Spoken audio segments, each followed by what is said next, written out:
Good morning, students. In the topic matter, we have discussed about what are the different states of matter: solid, liquid, gas, and again two more states, that is plasma and Bose-Einstein condensate. Now here in this topic, that is we are going to discuss about is matter around us pure. So how this matter has been classified and in generally and outline of the classification, how they have been prepared, and how can we separate them, what are the possibilities are there, what are different types of components we can make it. So these are the things we are going to discuss about in the topic is matter around us pure. Now let's see that outline classification of this topic. Here first is that matter, we know that the matter is broadly classified into two components. One is pure substance, another one is impure substances. So once again, matter is classified into two categories, pure and impure substances. Coming to pure substances again further classified into elements and compounds. So here in elements we are going to discuss about physical properties of metals, non-metals, and we'll discuss about metalloids and noble gases. And coming to compounds, so in the case of compounds, what are the properties of compounds, then few examples related to this.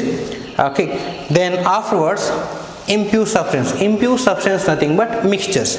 So here what are the mixtures, what are the properties of mixtures, and how mixtures are classified as homogeneous and heterogeneous. So this is we had to discuss, and again later in the afterwards again some of them are homogeneous and some of them are heterogeneous. What are the different methods by which we can separate the different components? So that is going to discuss in the next classes. Okay, so in today's class we'll discuss up to homogeneous and heterogeneous and some of the components of mixtures. Okay, now first let's define about what is pure substance. A pure substance is one which is made up of two or more atoms, then that is what we call pure substance. So here as it consisting of elements and compounds, so they are made up of only one kind of atoms, and are they two or more kind of atoms, and here they cannot be separated by any chemical method. So let's define pure substance.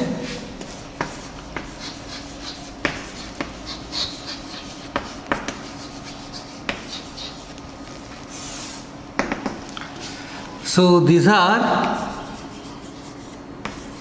made up of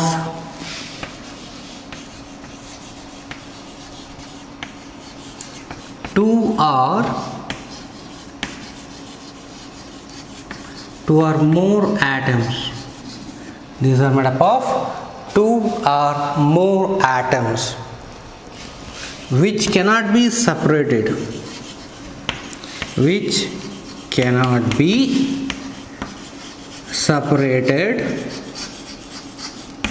by physical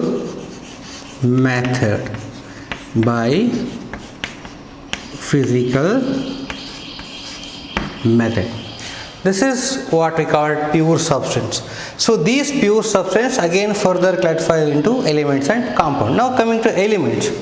So elements, these are pure substances made up of only one kind of atom.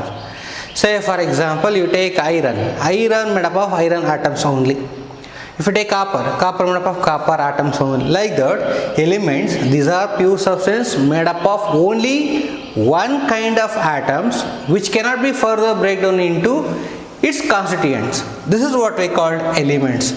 Okay, now let's see that what are the properties of elements, that is metals, non-metals, metalloids and noble gases.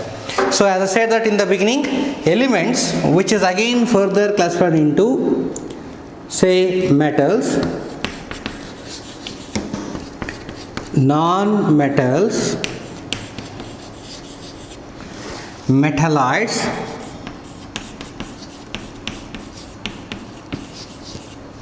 and noble gases. So they all constitutes elements. So here we are going to discuss about only the physical properties of metals and non-metals, and we'll define what is the metalloids and noble gases with few examples. Okay, so this is about the elements. Now we'll move on to the physical properties.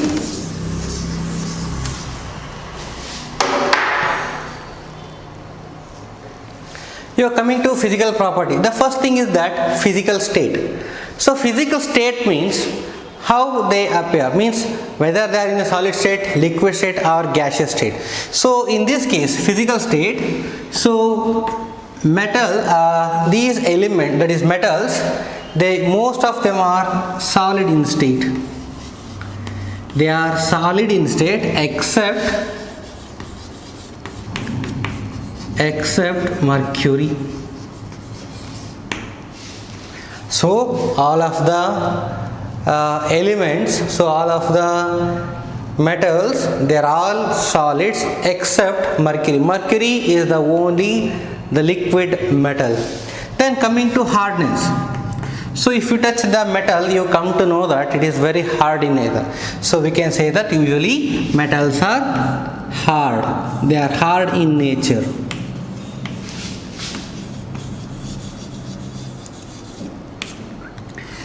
Next, lustrous. What is meaning of lustrous? Lustrous means shining property. So if you observe that metals, when the light fall on them, they reflect the light, means they have a shining surface. So again, for example, gold and silver and even copper, they also, so when the light fall on them, they will reflect.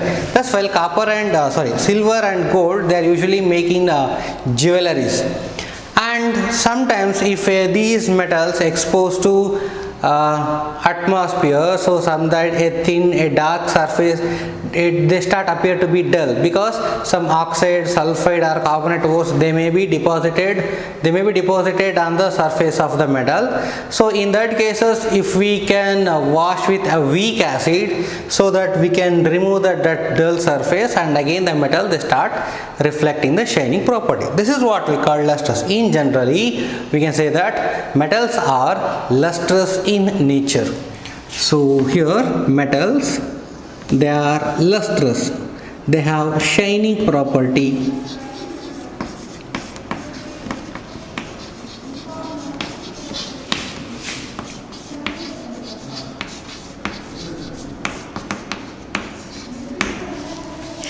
Next, coming to density. So density, in case of metals, it is high. So they have high density. Then malleability and ductility. We know that malleability and ductility, I learned this in A standard. Malleability means metals can be beaten into make a thin sheets.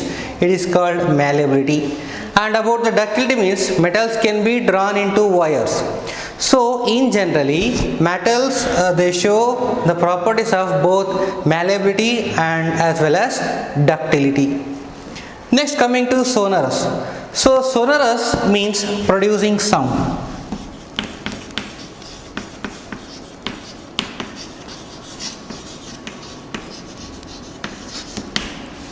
Producing sound. So when metals cling each other, they stuck each other, they produce a sound. For example, you might observe that in the temple, so here the bell, they made up of metal, or even some schools, the bell, they are made up of metals. So because when two metals, they stuck each other, then they produce a sound. Hence it is what we call sonorous. Then conductivity. Conductivity refers to whether these metals, they can conduct heat, current or heat, whether if you pass them, whether they will pass us or not. So in this case, metals, they are good conductors of heat and electricity. So they are good conductors. They are good conductors of heat and electricity. So for example, if you take, you might observe that in your houses, so the wiring, usually they are made up of copper, and if you observe outside the wires, so they are made up of aluminium. Okay, so we can come to know that these are very good conductors, whereas copper and the aluminium, they are good conductors That's why they can be used in the electric wires. And among them, if you take silver is the best conductor of heat and electricity. So why, even though the silver is good conductor of heat and electricity, then why can't they use silver in making wires? So as we know that, so though it is a good conductor, the thing is that the cost is very high. It's a noble metal. That's why as the cost is more, that's why after silver next one will be the copper. Okay, the copper, the cost is very low, then that's why they may use copper. And compared to copper, aluminum is low. That's why you can see usually in housing wiring, usually we can see only copper wires, but in external outside the house, that is electric wires, they are made up of aluminum, because aluminum is cheap and abundant also. Melting point and boiling point. Melting point in case and boiling point in case of metals, it is very high. So they have a high melting point and boiling point. Tensile strength. Tensile strength means it is ability to hold the objects. Say for example, so if you tie something, any object with the thread and just hold it, okay, so up to certain extent they can hold the weight. That is what we call tensile strength. That's why in case of metal they have a high tensile strength. They have high tensile. Say for example, in shipyards or in while transportation, they use metal ropes to carry some heavy weights. Okay, so why? Because they can hold large weight. That's why in generally we can say that metals have high tensile strength. Then last one is color.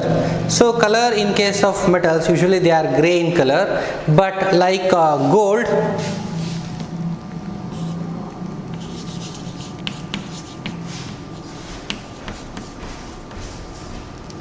and yellow in color. Okay, so this is about the physical properties of metal. Then coming to you see that some exceptions. You see that physical state all are metal except mercury. And hardness, usually metals are hard in nature, but there are some exceptions like sodium, lithium, potassium. These are very soft metals if we can cut with the help of an ice. So there are some exceptions are there.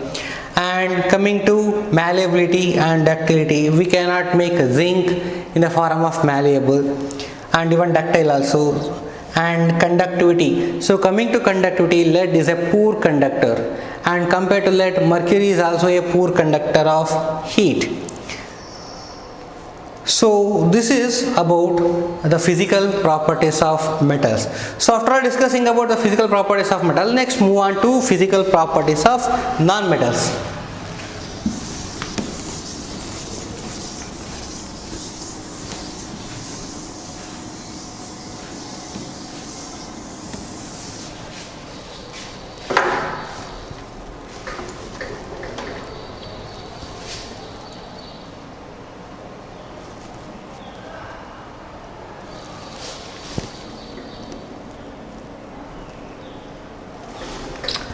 Okay, what are the properties we discuss in the case of metals? The same thing in case of non-metals. Physical state. So in case of non-metals, these non-metals occur in all the three states: solid state, liquid state and gaseous state. So take solid state, iodine, sulfur, they are phosphorus, they are solid in state. And coming to liquid, the only one liquid is bromine. It is bromine. It's a liquid non-metal. And coming to gases, you can take nitrogen, you can take oxygen, you can take chlorine. So these are all non-metals, they are in the gaseous state. Next, coming to hardness. Hardness, the metals they are not hard as compared to metals. So we can use another word, that is brittle.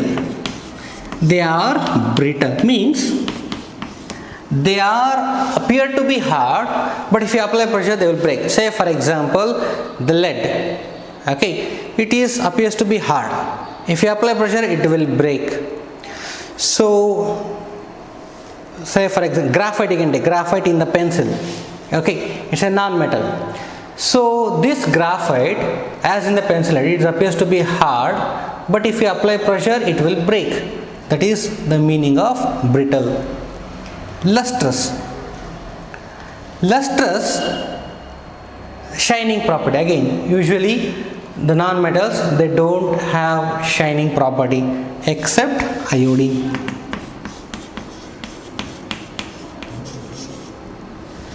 Iodine is a lustrous non-metal. Density compared to metals, non-metals have less denser. They are less denser than metal. Malleability and ductility. We cannot make non-metals into sheets as well as wires. Means they are neither malleable nor ductile. Then coming to sonorous. So sonorous is sound producing. Non-metals, they do not produce any sound. Conductivity.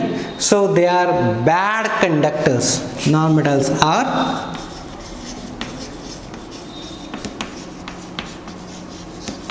bad conductors of heat and electricity. So exception is the case of diamond.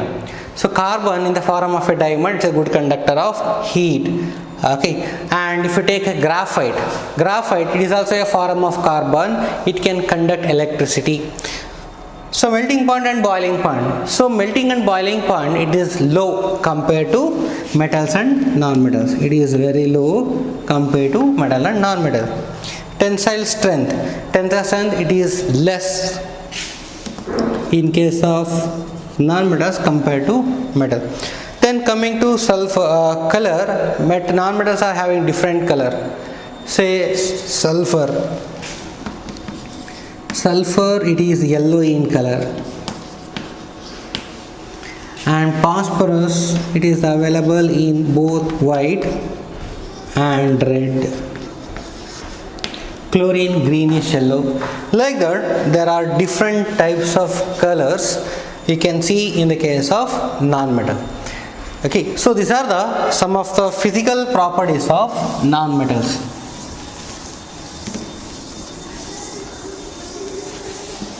So after knowing the physical properties of metals and non-metals, then let's we move to next another one. It is metalloids.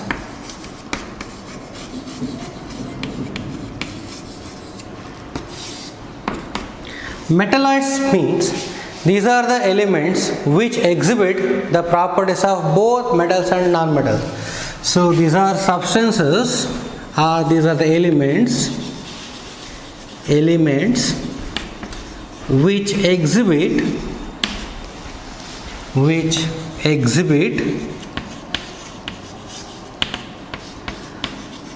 properties of both metals and non-metals.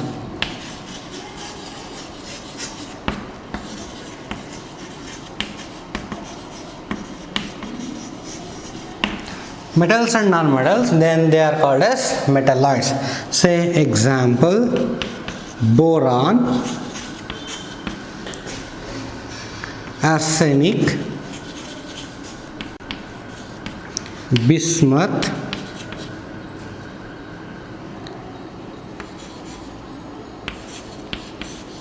not bismuth, boron, arsenic, antimony. Okay, antimony. So these are example for metalloids.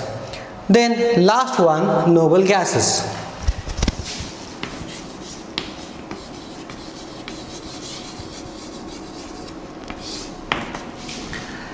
Noble gases, here these are elements, their percentage in the atmosphere, it is very less. And these are unreactive gases, as they will not react with any other element, so that's why they are called as inert gases. They are called as inert gas because they do not react with any other element. Then coming to, as their percentage in the atmosphere it is low, hence they are also called as rare gases. Rare gases. Say example, helium, neon, argon, xenon. So these are the few examples for the noble gases. Okay, so this is about the elements, regarding the concepts of elements. So in the elements we have defined the elements and its types: metals, non-metals, metalloids and noble gases. Now after that, after discussing about the elements, now next move on to second another part of pure substance, nothing but compounds. So let's see that what are compounds, how compounds are formed.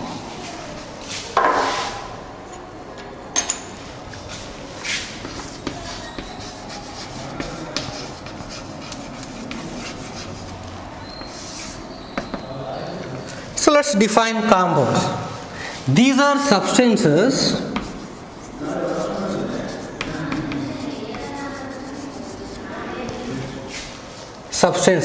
made up of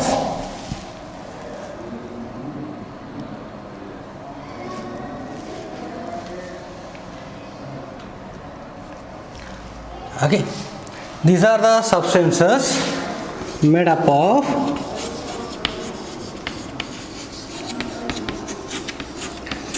two or more atoms combined together in definite proportion.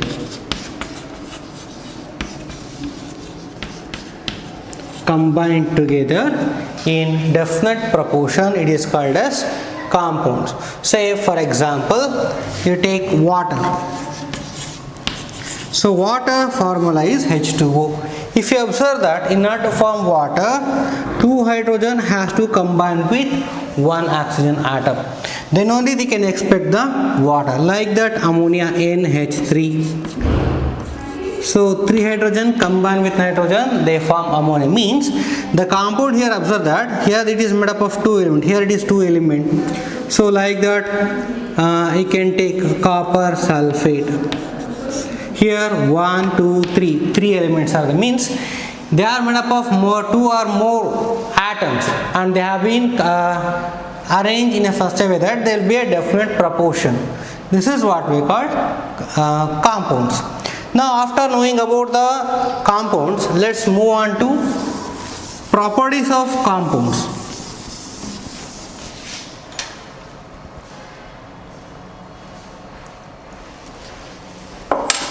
Let's study what are the properties of compounds. Here, before studying about the properties of compound, if you take before studying about properties of compounds, we can study how these compounds are formed. We will take one particular example, then it is easy to understand the concept of properties of compound. So let's take an example. Formation of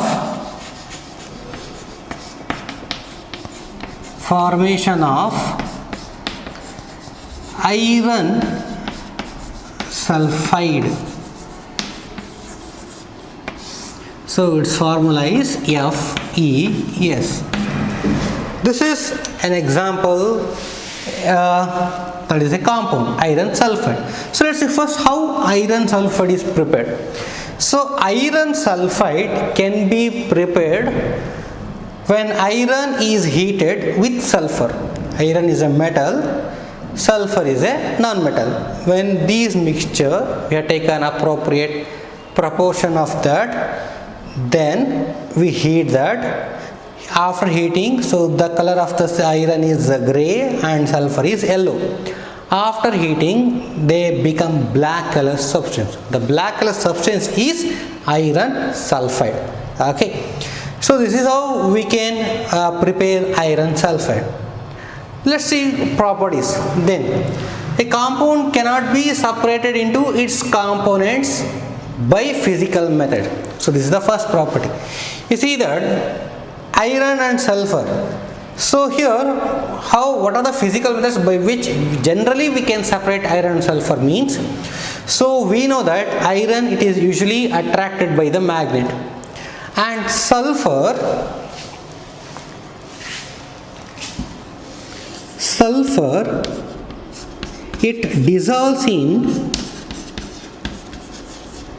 it dissolves in carbon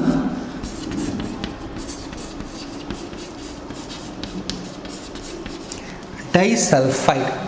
So the sulfur, it dissolves in carbon disulfide. This is generally the properties of iron and sulfur. Iron attract towards the magnet, sulfur dissolve in carbon disulfide. Then physical methods means by either using a magnet or by using a carbon disulfide.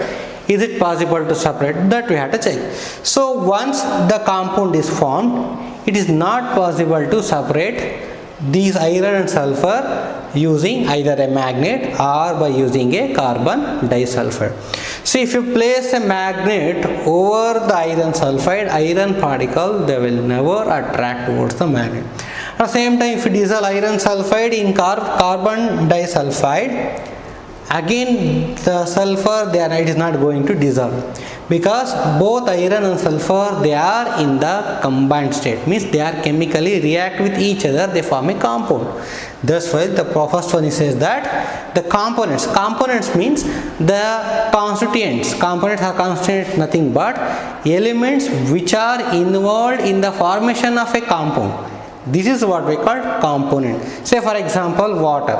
So what name the components of water means you can have to write hydrogen and oxygen. Sometimes they use constituents. In that case, you can write hydrogen and oxygen are the constituents of water.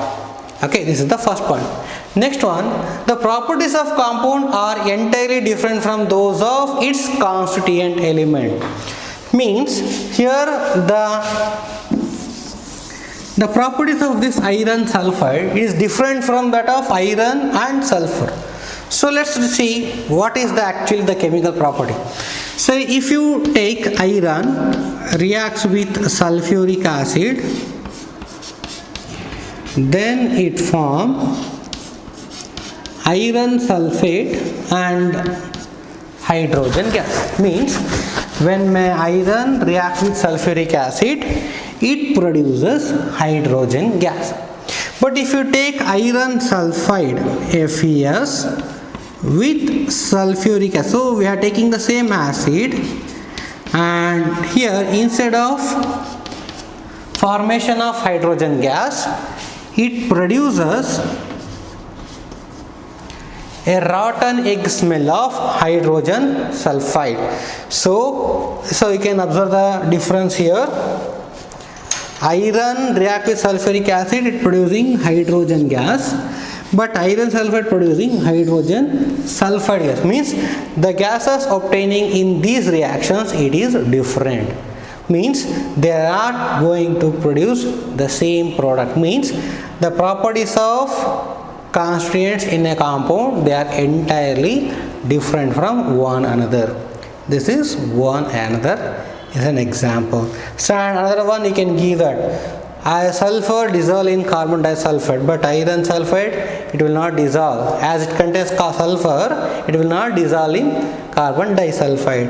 So this is, by this we can say that the constants, the properties of compound, they are entirely different from its constituent elements. The next one, energy is either liberated or absorbed during the preparation of a compound. So in order to prepare iron sulfide, we have to heat. So in heat that, the more heat and light is produced.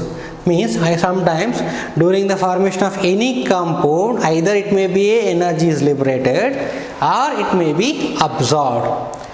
Then the composition of a compound is fixed. Means the constants present in a fixed proportion by mass. So as I said, an example of iron sulfide.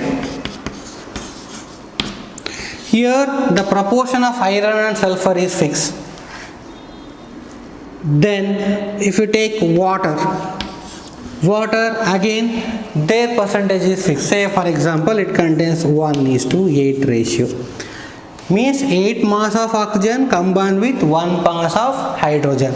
By this way, the particular constants in a compound, they have a definite proportion in a compound. So this is about the another one. Next, last one, the compound has fixed melting point and boiling point. So if you observe that the melting point of iron, it is around 1535 degrees Celsius. It's around 1535 degrees Celsius. But if you observe the melting point of iron sulfide, it is vary.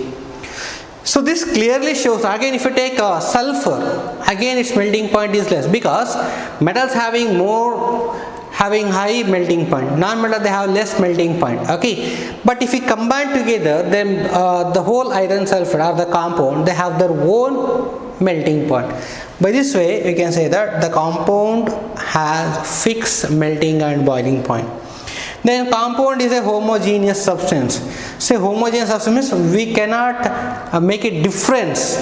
We cannot identify iron and sulfur separately, because iron is a grey color, sulfur is a yellow color. After heating that, they all the whole compound become black color. You cannot identify iron and sulfur separately. That's why it is called as homogeneous substances. So these are the some of the properties of compound.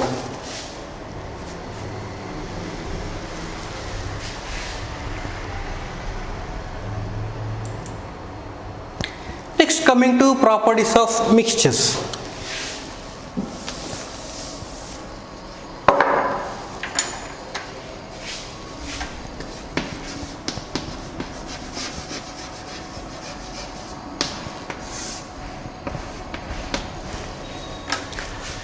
So here the mixtures, again before studying about properties of mixtures, we will take the same example, that is formation of iron and sulfur. Iron sulfur we have discussed in the compound.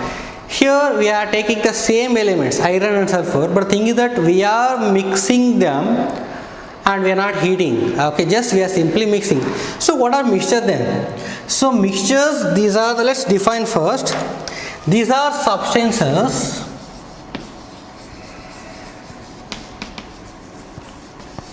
substances made up of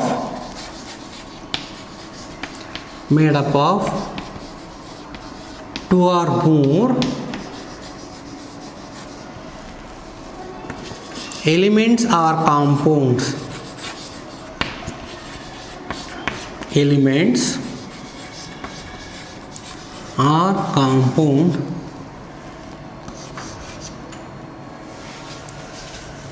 mixed together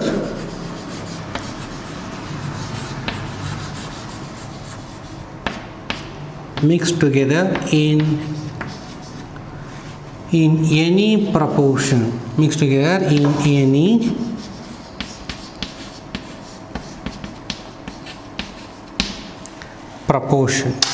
in any proportion we can mix either elements or compound. These are what we call mixtures. Okay, then let's see the properties of mixtures.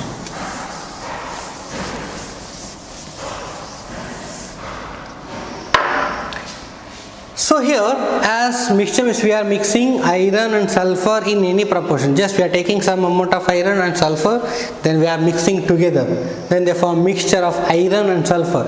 So here we have to pronounce it very clearly. It is mixture of, it's an iron and sulfur, not iron sulfide. It is iron and sulfur.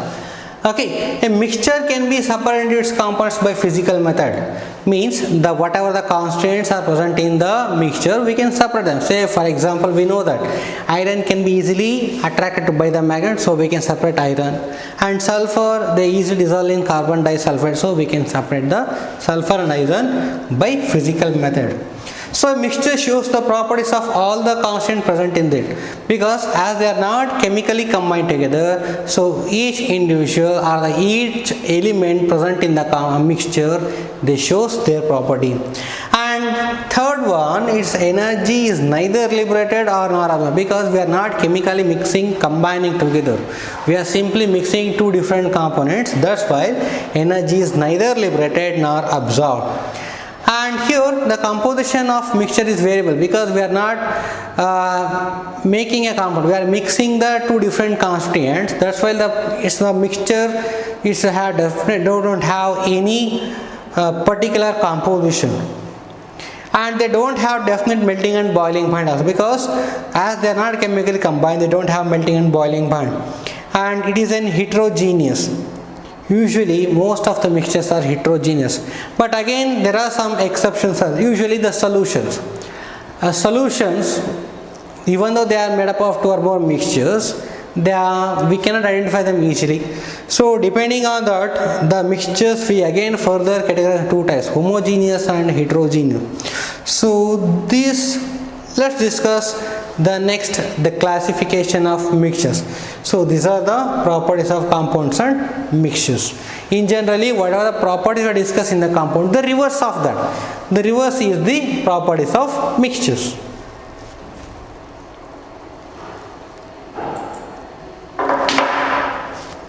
Next, coming to homogeneous and heterogeneous. So let's make a difference. So here components of the mixtures are uniformly mixed together. Let's take one particular example, then it is easy for you to understand the concept of homogeneous and heterogeneous. Homogeneous means if you mix two components, then you cannot make into difference. They will form a single layer. Then it is called as homogeneous. If you mix two components, then you can easily identify them, then it is called as heterogeneous. Say for example, you take a salt solution. You take some pinch of a salt, dissolve in water. Salt is a sodium chloride, water is a H2O, both of compound. Dissolve them, they form a solution. So the properties of it is made up of homogeneous. Heterogeneous, you take a sand and dissolve in water. Then sand will not dissolve in the water, so it forms two different layers. You can easily identify where is water and where is sand. That is form heterogeneous. So based on that, let's discuss the difference. Mixture, they are uniformly mixed throughout. You cannot see, means it will be completely dissolved in the water. But here they were not uniformly mixed throughout. Say sand will never dissolve in water, they settle at the bottom of the beaker. Then composition and properties are same throughout the mixture. You see that if you take water, salt water, either from the top or middle or in the lower bottom of a layer, then you will find the same taste. So the composition is same, because it will completely disperse, completely spread in the water. That's why you find the same composition. But here, as they will never dissolve in the water, so their composition and properties vary throughout the mixture. And it has no visible boundaries of separation, because you cannot identify this is the sodium chloride and salt and this is the water layer. So because they are completely mixed together. But it has a visible, so it is written it has no visible, but it has a visible boundaries. If you take water and oil, in that cases the oil is deposited over the water. Oil layer you can easily identify, and bottom water layer it is also can be seen clearly. Means homogeneous mixtures.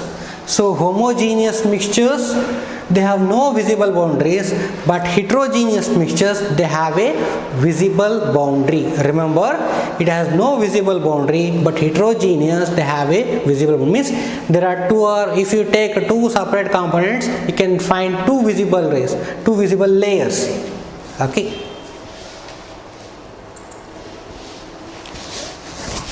Next, so here whatever the mixtures, after knowing the properties, again these mixtures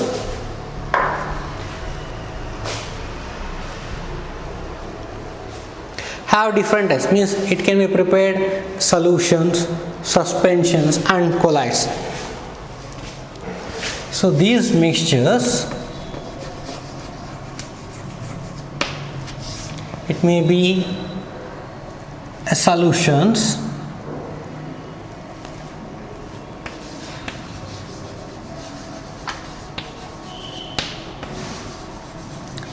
suspension and colloids.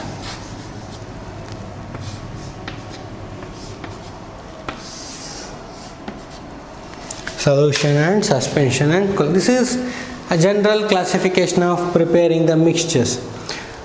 Means here they may be a homogeneous or it may be a heterogeneous. Okay, so let's define a solution. Solution is a homogeneous mixture of two or more substances.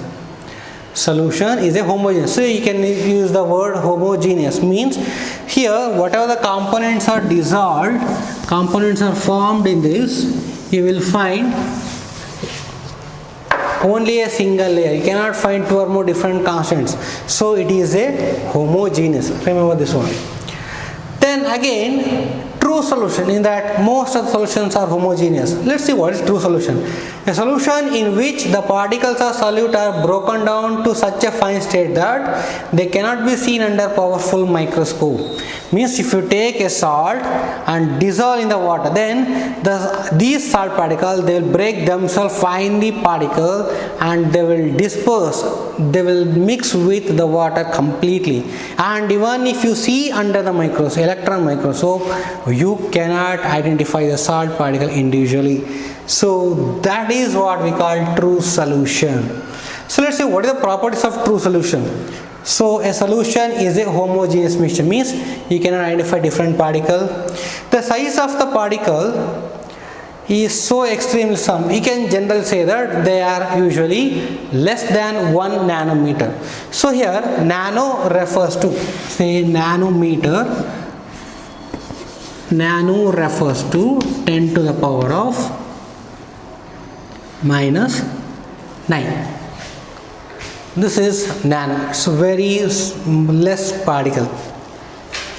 Okay, then the solution cannot be seen even with a microscope, so they are very small, you cannot see them. Then the particle solution passes through the filter paper, so solution cannot be separated by filtration. If you take a sodium chloride solution or a salt solution, just passes through filter paper, all the water will percolate. So no salt or the sugar, it will not store in the filter paper. Then they are stable, means if you keep a salt solution or a sugar solution for 1 or 1 or 2 days, you will never see the settling of these sugar or the salt at the bottom, means they are stable. Okay, then a true solution does not scatter light. Scattering of light means if you take a cup of sugar solution, just pass a beam of light. Okay, say for example, consider the projector, it is producing the light. Okay, then if I hold a beaker containing sugar solution, the light easily passes through them. You cannot see the path. See that this is the path of the light, right? So this is the we can visible this one. So such visible rays you cannot see in the case of sugar solution, because the particles, they are very small that they cannot scatter light. So when we can see the objects very clearly, so if the light fall on a particular object, then we can see there will be some object is there. If the particles are too small that they cannot scatter, they cannot reflect the light. That's why this is in case of a solution, they will never scatter the light. Let's see that then what are the different types of solution? What are by different ways we can prepare a solution? So here the most of the solutions can be made by dissolving solids and solids, means by mixing two solids we can prepare solution. This is generally we know solution means we have to dissolve a particular salt in a liquid, it is called a solution. But here solution can be prepared by mixing two solids. It is also possible solids in liquids, then liquids in liquids, and gases in liquids, and gases in gases. So these are the different ways. Let's see that. Solution of solid and solid metal alloys. Say brass. So brass, it is an alloy made up of solution of zinc and copper. Solution means here if you heat zinc and copper at high temperature they convert into a liquid state. Then at definite proportion, if you mix these two mixtures, zinc and copper, then they prepare a brass. It's a mixture of two solid and liquid. It's a common type: sugar solution, salt solution, and one more example, a solution of iodine alcohol. It is what we call tincture of iodine. It's a very important one. Then we can prepare liquid in a liquid. So vinegar is a solution of acidic in water. Acetic acid, it is also a liquid instead. Water also liquid instead. If we mix two together, we can say a solution of liquid in a liquid. Solution of gas in liquid. You see that 7-Up is there, Sprite is there, Coca-Cola, whatever. They are all carbonated water. In that, so the gas is there in the liquid. Solution of gas and gas. So air is a mixture of different gases. So you see that these are the different examples by which we can prepare different types of solutions. And here in all these cases you cannot identify the different components. Say for example, if you take a brass, even though it is made up of two different elements, after combining you cannot see them separately. And see iodine solution, salt solution, again you cannot identify. Liquid and liquid, vinegar and acetic acid, that is acetic acid in water, again both are liquid, they are both are colorless, mixed together you cannot see the different components. And gases, as you know that 7-Up is there, it will be there. If you shake, then it will start producing fumes, then you know that oh, there is a gas, right? Then gas in gas, air, we cannot see air, and in that air we cannot differentiate nitrogen, oxygen, sulfur, different gases. We cannot we can make a difference. So this is the different types of solutions. Next, coming to suspensions.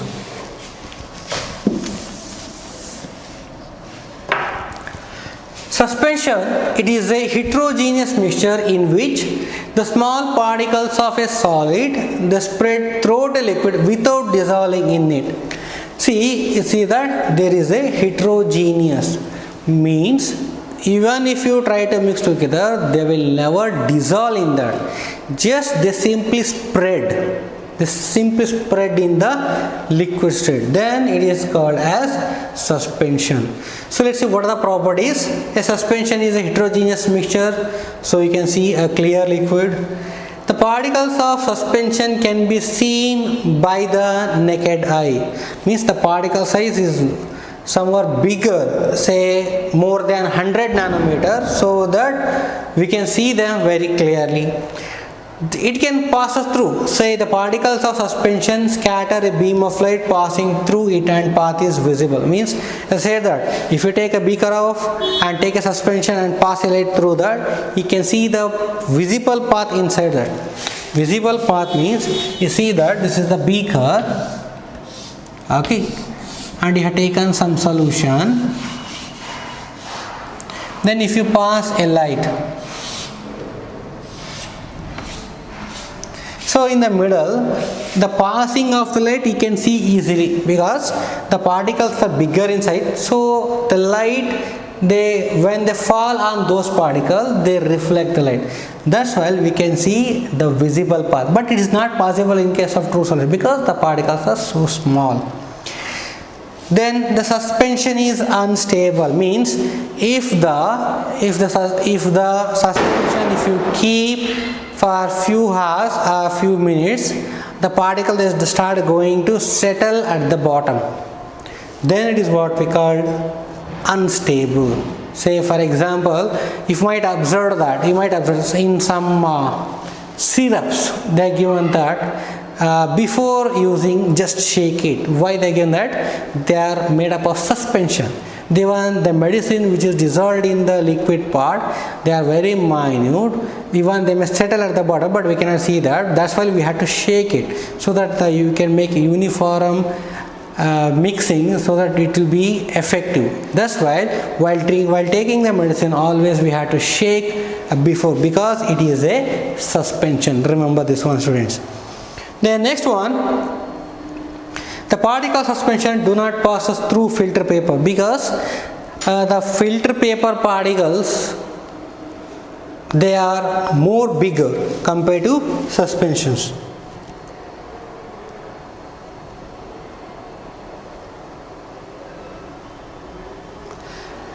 One more thing. So here, actually they will pass us through filter paper. They will not pass us through filter paper. Take for example, chalk particle. Chalk particle, they will never pass us through filter paper because the size is bigger than the filter paper. So they are not small, they are bigger, so that they can be separated by filtration. Next, last one, colloids. Colloid, it is a kind of solution in which the size of the solute particles is intermediate between the true solution and colloidal solution, means it is between 1 nanometer to 100 nanometer.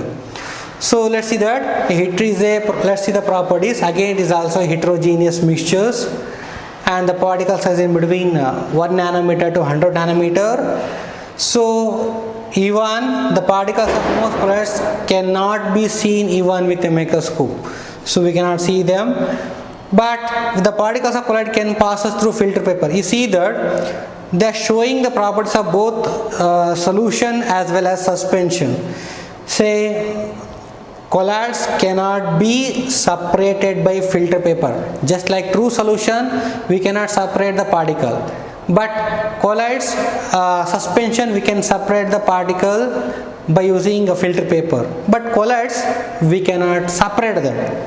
So colloids are quite stable, means just like true solution, even if you keep it a colloidal solution for a few minutes or hours, the particles still spreading in the water only, it will never settle at the bottom, that is, they are stable. And a colloid scatter a beam of light. You see that the solution never passes, there is no visible rays. Suspension, in that you can see the path of visible rays. Similarly, a colloid also, a beam of light can be, if you pass through a colloid solution, a beam of light we can observe in the colloidal solution. Means the colloids, they show simply the properties of both solution as well as suspensions. So these are some of the properties of colloids. Classification of colloids. So here, classification of colloids into different types. It is mainly depending upon the dispersal phase and dispersal medium. Let's see what is the meaning of dispersal phase and medium. So the component which is going to spread, which is going to dissolve in particular in a liquid, it is called a dispersal phase. Dispersal medium means solvent, in which substance the solid is going to disperse or going to dissolve. It is a dispersal medium. Say for example, just I am giving general example, sugar solution. Okay, in case of sugar solution, so for example you take sugar and water. So sugar, it is a solute and it is called as dispersal phase. How means, if you take the salt or the sugar, you just add in a water, they will dissolve. Means any substance which is going to dissolve or spread, it is called as dispersal phase. Similarly, dispersal medium, it is nothing but a solvent. Means if you sugar solution, so the water to which water you are going to add sugar, that liquid is what we call dispersal medium. And the mixing of both solute and solvent. Solute is sugar, solvent is water. The mixture of both solute and solvent is what we call solution. So this is what we call dispersal phase and dispersal medium. Here the dispersal phase and dispersal medium is different. Depending on the dispersal phase and different medium, we have different types of colloidal solutions. So this includes sol. Sol, it is a colloidal solution made up of, in which a solid particle disperses in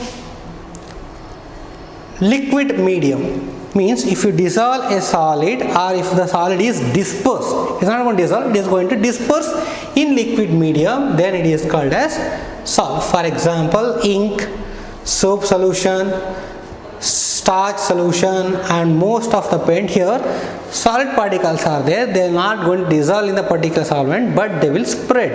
This is what we call sol. Solid sol can be prepared by solid particles dispersing solid medium, just like that of alloys. By mixing two metals, we can prepare alloys. Similarly, here one of the solid particle they dispersing another solid particle. Example, colored gemstones like ruby. Then aerosol here either a solid or liquid. They disperse in a gas, means gas here they contain a large volume, and in that you can find a few volume of solid or liquid. If they are spread in the gases, then they are called as aerosol. For example, smoke contain dust particle in air, means here air is a large vast medium. Okay, smoke, these are considered only less particle. So by this way you can remember which is having larger in composition, usually that will be the medium, and which is having lesser composition, that will be the phase. Okay, then automobile exhaust, then liquid air in which liquid is dispersed in an example hairspray, fog, mist. So here liquid, that means water droplets, they are present in the air, they form the aerosol. So this is the few different types of colloids. Next,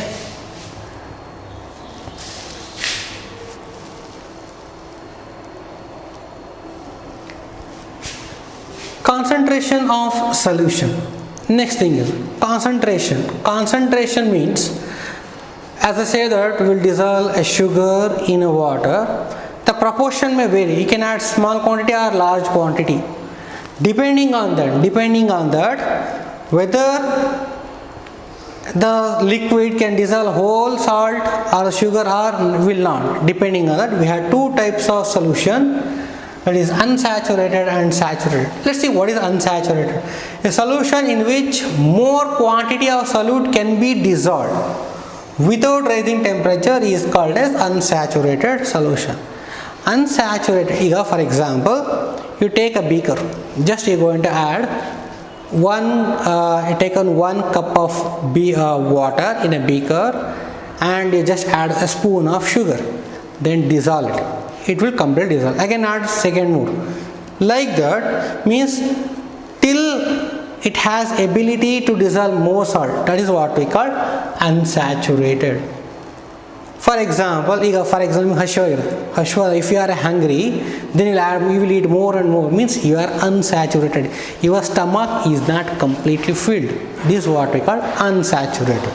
Coming to saturated, a solution in which no more solid can be dissolved, means even if you add more and more sugar, it will never dissolve that, means that is what we call saturated. After all having complete food, you cannot eat more because you are completely saturated. You cannot eat further. Like that, the solvent cannot dissolve the solute further. This is what we call saturated solution.